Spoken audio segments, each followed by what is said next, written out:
The long-lasting and severe drought in California led Governor Jerry Brown to order new and historic water restrictions today. The mandatory rules are designed to reduce water use by 25% through 2016. The idea of your nice little green grass getting lots of water every day, that's going to be a thing of the past. People are going to have to start painting their lawns green if they want green lawns this summer. California experienced its 5th year of a severe drought in 2016. Throughout this drought, temperatures have been at record highs. Some small communities have faced severe water shortages and needed emergency supplies of drinking water. So far, major urban areas have managed without significant economic disruption. California's natural environment was also hit hard. Low flows in rivers and high water temperatures harmed salmon and other fish. Wildlife refuges struggled to provide enough wetlands for migratory birds. Doug Obigi is an attorney for the National Resources Defense Council. He's brought us out here to show us how the California drought, now in its 4th year, is affecting farming.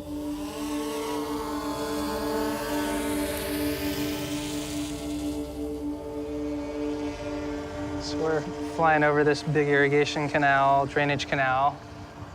So yeah, we're directly over those fields right there.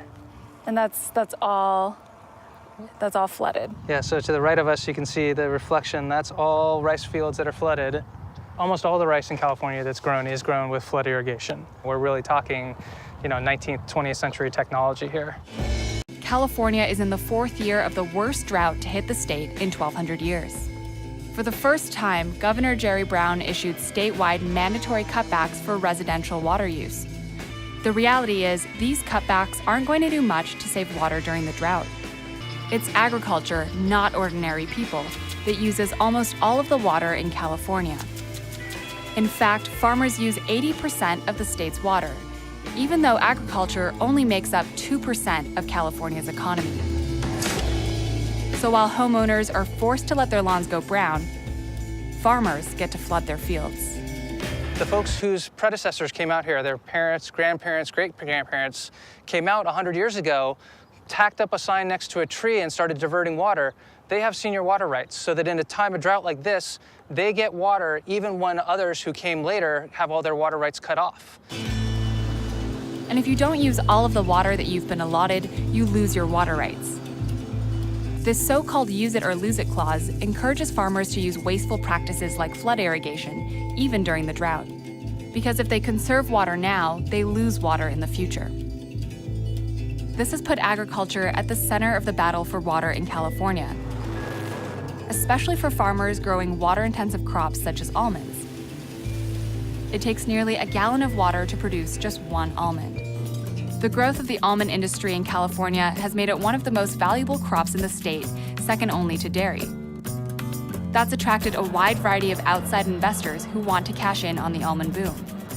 These big companies are more interested in turning a short-term profit than they are in the long-term health of the industry. When large businesses are moving in and the intent is to grow crops such as cotton or to grow almonds or to grow rice, these are water-guzzling crops that we are growing in a state which is predominantly a desert. Anna Radha-Mittal, who runs a think tank in Oakland, started paying close attention when many farms across California were being used to grow water-intensive crops like almonds. The institutional investors who have been looking for a new soft commodity to invest in since the burst of the housing bubble and other, the dot-com world, they realize that suddenly the agricultural fundamentals are very attractive. There is this whole conversation around the increase in population to 9 billion people who will feed the world. So since then, we have seen a real push for takeover of lands. So right now, you have actors who are moving in with big money, using the scant resources of California, such as water, to grow crops that will yield the highest profits for them. In this case, it might be almonds.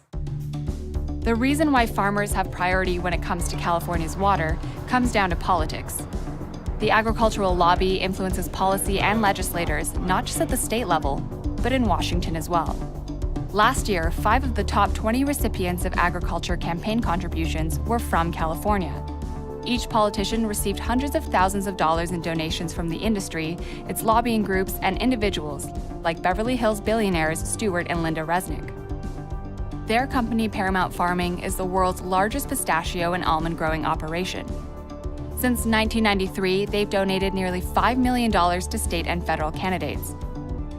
In 2014, California passed legislation which, for the first time in the state's history, regulates groundwater use. Underground water has to be managed and regulated in some way. And due in no small part to agriculture lobbying groups like the powerful California Farm Bureau Federation, the law is limited. It won't go into effect until 2040. So today, farmers will continue to use what's left of California's depleted groundwater supply. Right now, we're amongst the highest levels of groundwater depletion in the world. Jay Familietti is one of the top groundwater researchers in the world. He's currently at NASA's Jet Propulsion Laboratory, measuring how much water is actually left beneath the Earth's surface. We've been, over the last 4 years, using 5.5 trillion gallons of groundwater per year. There's all kinds of issues that suggest that we are past sustainability tipping points. As climate change is projected to make California's periodic droughts more frequent and intense, water issues will keep plaguing the state.